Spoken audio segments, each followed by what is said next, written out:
اللہ اللہ کر مٹی کی چادر اوڑھ کر ایسا بے نام و نشان ہوگا کہ کوئی نہ فاتحہ پڑھنے والا ہوگا نہ کوئی دعا کرنے والا ہوگا. بے حیا معاشرہ وہ زمین کے لیے دھرتی کے لیے ناسور بن جاتا ہے، اور پاکیزہ معاشرہ اس کائنات کا سب سے خوبصورت پھول ہوتا ہے جس میں جس کی مہک سارے عالم کو چمکاتی ہے، سارے عالم کو خوشبودار کرتی ہے. دمشق جب فتح ہوا تو کیسر کی بیٹی وہاں کے حکمران کی بیگم تھی، توما، اس کا نام تھا توما، وہ قتل ہو گیا. جب باندیاں کٹھی ہوئیں مال غنیمت میں تو حضرت خالد کو پتا چلا کیسر کی بیٹی بھی باندیوں میں، تو انہیں ایک دم اس کو الگ کیا، خیمہ لگوایا، اس کی نوکرانیوں کو اس کے ساتھ کیا اور ان کے لیے پہرا مقرر کیا. پھر عزت و احترام کے ساتھ 400 آدمیوں کا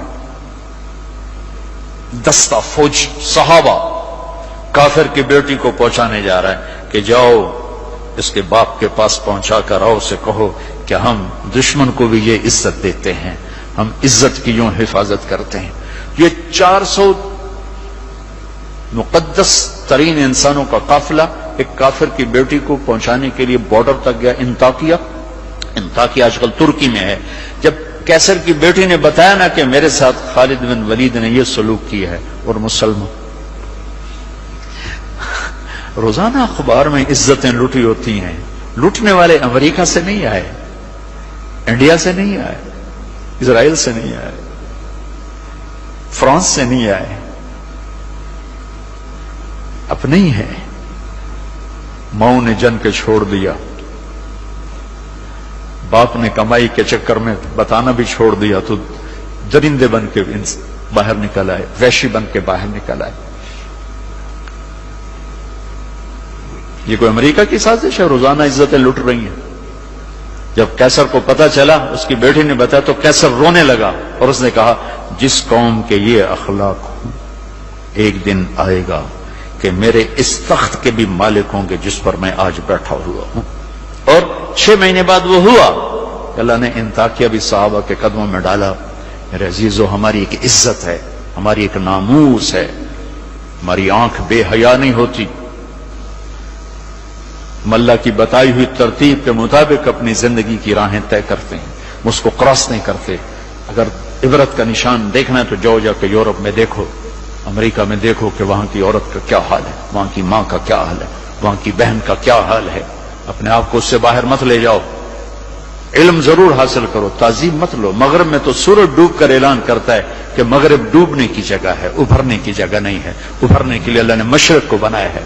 تو اپنی تہذیب کی، اپنی عزت کی، اپنی ناموس کی حفاظت کرو، اپنے استادوں کی قدر کرو.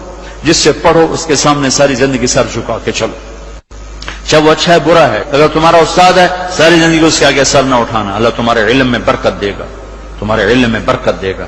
اگر استاد کو بے عزت کرو گے تمہارے لیے علم کے دروازے بند ہوں گے، خیر و برکت کے دروازے بند ہو جاؤں. یہ بھی باپ کے درجے میں ہے. تمہارا استاد بھی ایک باپ ہے جس کی پشت سے نکلے ہو، ایک ماں ہے جس نے تمہیں گود میں پالا ہے، ایک ماں جو تمہاری ساس بھی تمہاری ماں ہے، خالہ بھی تمہاری ماں ہے، پھوپھی بھی تمہاری ماں ہے، استاد تمہارا باپ ہے. ان سب رشتوں کی عزت کرنا سیکھو، قدر کرنا سیکھو. سب کچھ لوٹ کے اللہ تمہاری جھولی میں ڈالے گا.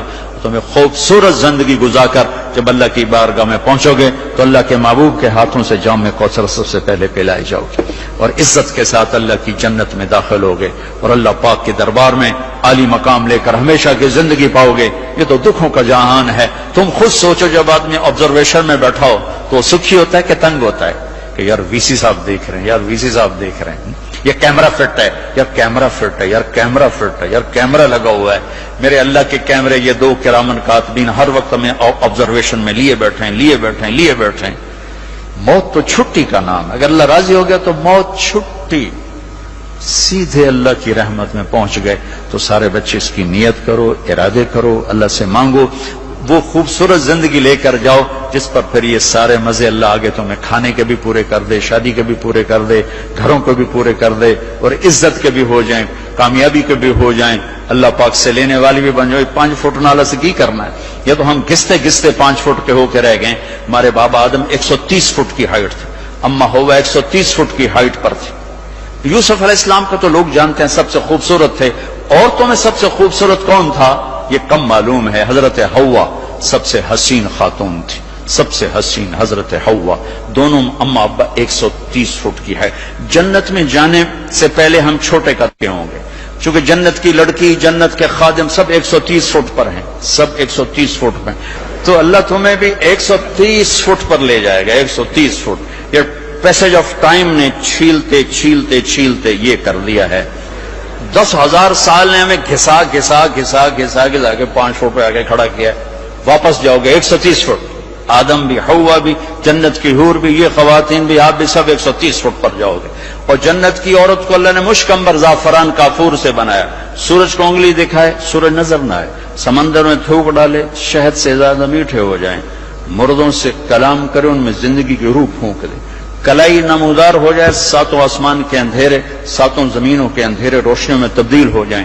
یہ ایمان والی عورت اس جنت کی لڑکی سے 70,000 گنا زیادہ خوبصورت ہوگی۔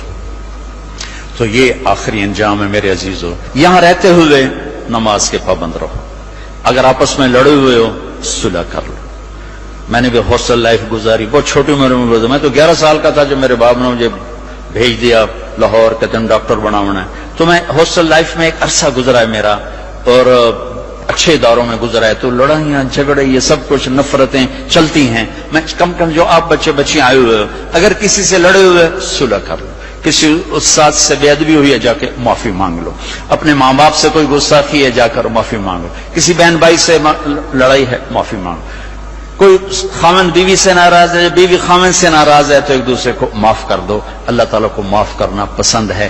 آپس میں محبت سے رہو، درگزر سے رہو، کہیں لڑائی ہو جائے صلح کرواؤ، کہیں جھگڑا ہو جائے صلح کرواؤ، چپ رہنا سب سلوک کرو کہ عسیٰ ان تکرہوا شیئا ویجعل اللہ فیہ خیرا کثیرا، تمہیں اس ناگواری میں اللہ بہت کچھ دے دے گا، بہت کچھ دے دے گا۔ امام غزالی کی روایت ہے، جس کا خامن بدتمیز ہو، اکثر تو خامدی ہوتے ہیں، بد زبانی بھی ہوتی ہے، بدتمیزی بھی ہوتی ہے، عورتیں بھی ہوتی ہیں، کم ہوتی ہیں، مرد زیادہ ہوتے ہیں، جس کا خامن بدتمیز ہو اور عورت صبر کر جائے تو اسے وہ اجر ملے گا جو فرعون کی بیوی حضرت آسیہ کو ملا تھا، فرعون کی زوجیت۔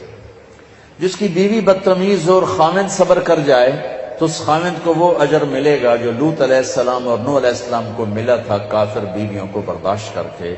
کیا مثال ہے، طلاق نہیں دی، نبھا کر کے دکھائے، طلاق نہیں نبھا کر کے دکھائے۔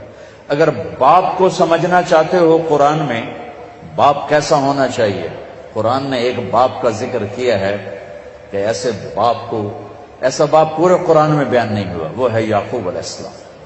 جیسے یعقوب نے باپ بن کے دکھایا ہے، پوری امت کے لیے پیغام ہے، اگر اولاد نافرمان ہو جائے تو کیا کرو، گھر سے نکال دو، جائیداد سے آگ کر دو، لڑائیاں جھگڑے شروع کر دو، نہیں، صبر کرو، فصبر جمیل واللہ المستعان علی ما تصفون۔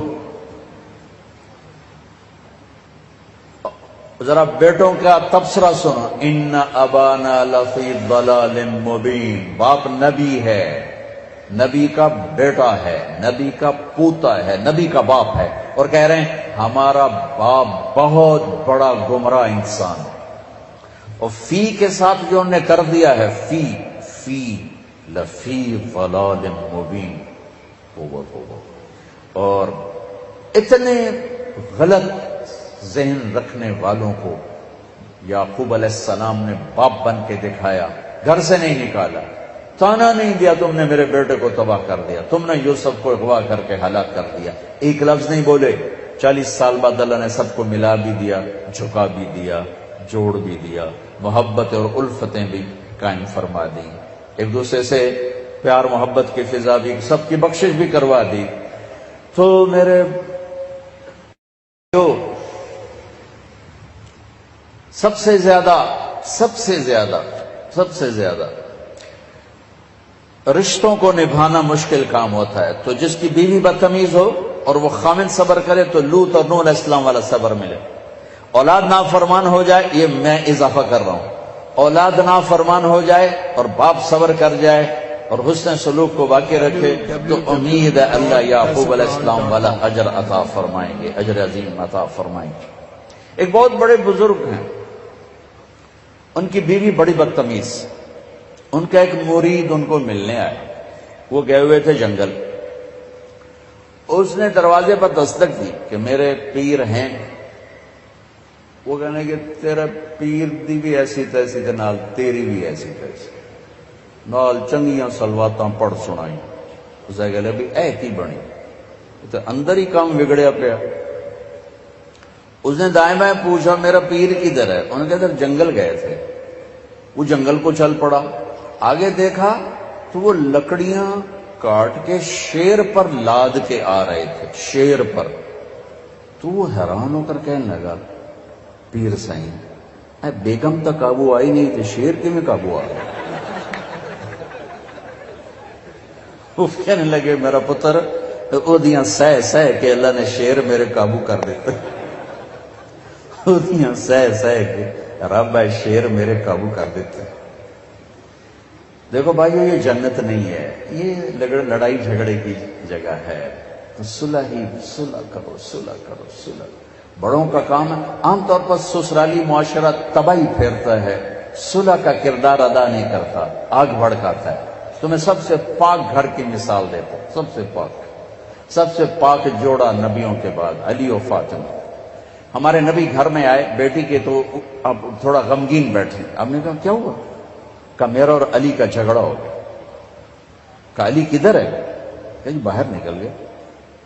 تو آپ نے خود علی کی تلاش میں نکل پڑے. یہ نہیں کہا میں بیٹی کا باپ ہوں, میں کیسے جاؤں داماد کے پاس.